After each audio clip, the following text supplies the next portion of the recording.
to your knees and bark like you want.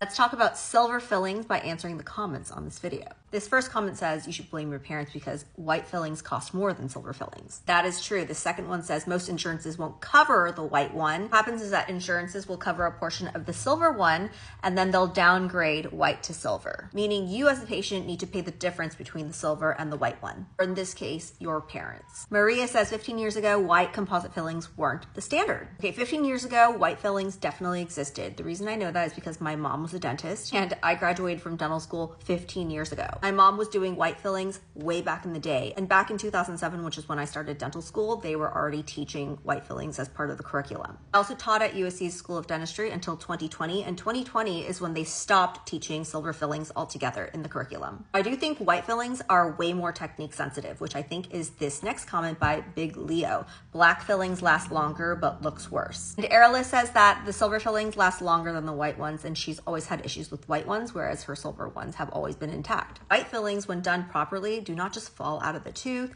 They are actually pretty longevitous. The prep for them is way more conservative than doing a silver filling, and they don't cause as much damage to the surrounding tooth. Like I said, white fillings are more technique sensitive than silver fillings. If you're a dentist that graduated in the last 15, 20 years and you learned how to do white fillings in dental school, this probably isn't an issue. However, I know that when white fillings were first introduced and my mom switched from silver to white, she had to learn it all herself, and it was just a really different method of doing fillings. Brian makes a good point. He says amalgam fillings are stronger and last longer. They're also cheaper, a good option for people who are watching their budget. I do think amalgams last a long time. Like, I have some in my mouth. I'm not against amalgams. I'm just saying that just because they're in your mouth and don't have to be replaced yet doesn't mean that they are doing just fine. For example, amalgams tend to create these little microfractures in the teeth. And so even though they're there, it's not that they haven't caused a little bit of damage to the tooth. This is because of the properties of the silver filling itself. So they may be lasting in your mouth, but a lot of people with old silver fillings will usually end up needing more full coverage restorations like onlays or crowns in the future. Basically what I'm saying in the nicest way possible is that if you're having trouble with your white fillings, it's not the filling itself.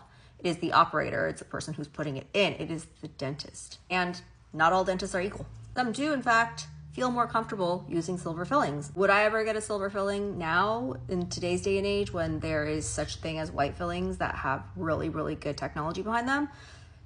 No, unless I went to an older dentist that's only good at amalgam. Do you guys like when I go through the TikTok comments? Because I'm thinking about making this into a series.